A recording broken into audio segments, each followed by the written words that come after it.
Hey, greetings. Do you want to learn how to harvest your moringa trees once they start yellowing out and once they start getting pretty tall within the first year? Stick around because I'm going to give a quick walkthrough about how I just harvested my field of about 50 or 60 trees in a matter of 30 minutes or so without taking everything off of each tree. This round that I'm doing now is really just a quick thinning, so that way the water and the rains that are beginning to come through are not going to continue yellowing these trees and yellowing these greens more than they already have. So we didn't get any rain for about 2 months. It was really hot and dry for about 2 months, and the leaves started to yellow out. And you can see these have already lost all of their leaves up to here. Normally, I would take all of these back, but what I'm going to do right now is wait to take the uppers and just harvest these lowers. Once these lowers begin to bush back out, then I'll come through and harvest the talls, or maybe even just leave the tall ones to grow drumsticks. Haven't really decided yet. What I'll do, I guess it really just depends on the weather and the storms that are going to be happening over the next 2 months. So what I did with the trees really quickly is bring anything out that was really crowding the middle. We're going to focus on really just first round cleaning out the middle, thinning anything out that might be crowding anything else to cause any more yellowing. So that's really what today was. So you can see I'll just go through and kind of show you some of the cuts that I made here at a 45-degree angle that were made on the inside. Also creating more space between the cuttings or the branches, so taking out anything that was in the middle. Anything that's facing towards the middle, you can see I went ahead and removed. Let's keep walking, because these trees are really beautiful about a year, 2 years into growing. Now, this is a serious issue of pests and bugs and ants. This is due to too much crowding in the middle. So you can see removed a piece, It opened up the center, allowing more sunlight to come through. Those ants will come down off. I also took off a big side piece here that's kind of going into the middle of my row. And that's because the middle of my rows are actually starting to form raised beds for more seedlings and more intensive rows. What I'm going to start doing here is creating a syntropic system where I'm using different types of grasses to begin pushing these kind of crab grasses and pest grasses out from the beds. And that's what we're going to be starting to do now, is planting turmerics and other plants and gingers and ground covers like this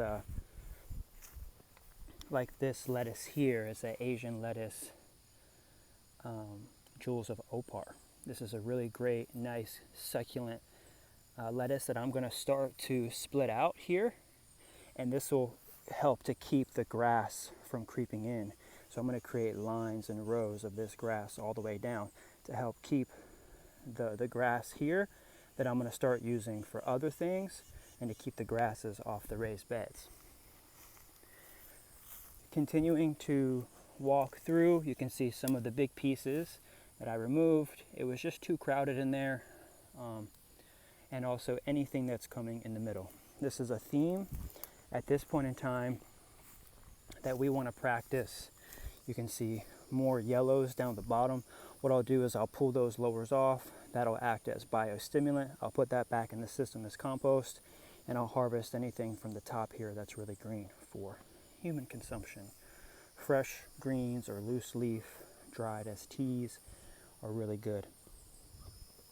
And then after this thinning and it starts to bush out again, what I'm going to do is come back and start popping all of these tops here in the next week or 2 weeks.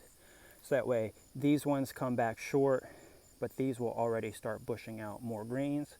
I just don't want to leave the trees without anything. so that way they can begin to come back a lot faster. So let's just take a look at a few more of the thinning. Looks like I need to replace this tree. Never came back from the winter time. This one looks like I went ahead and thinned out pretty well. There was a big piece here that I took out, big piece here that I took out, because I am trying to keep a nice row in the middle. It might not look like it right now because all of these trees right here are actually grown up from seed from 1 year, and these are the ones that I'm sending out in the mail as mature trees.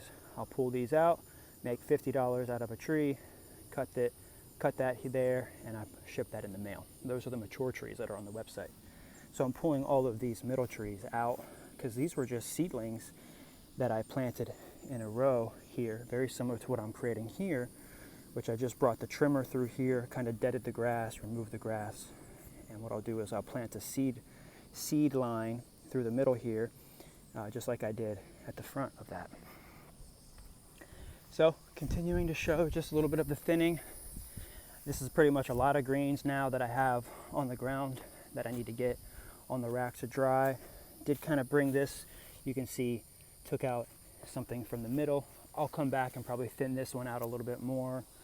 Went ahead and let's see here, took a piece out that was in the middle there, and took a piece out that was facing the middle. Anything that was towards the middle or causing this to stay really wet, I want to go ahead and open up the center, thin out any pieces that are just crowding. I want to have a nice rotunda. I really like that. And then I'll come back after this starts bushing out in about a week, and I'll bring these back about 18 inches from the split. Amazing cutting that I just planted. It was this big last year, and it ended up, I took the root, I just planted it over there. That actually in the ground there was the cutting that I just put in the ground from this tree here. And it was amazing. But look at how much greens we got from it. We're starting to thin out the middle row again. And now the next step for this orchard is to, in between each moringa tree, now that this orchard is beginning to get established, is to put a nice fruit tree in the middle here that's going to produce fruit, whether a star fruit, an avocado, a mango, something unique that will begin to provide extra value in this orchard as we have moringa trees and other fruit trees as well. This was just season 1. Season 2, I will be able to get this mulch out of the drive, out of the alleyway here, as I begin to use it out on the field. Thanks so much for watching and subscribing. We made 10,000 subscribers today, so thanks everybody.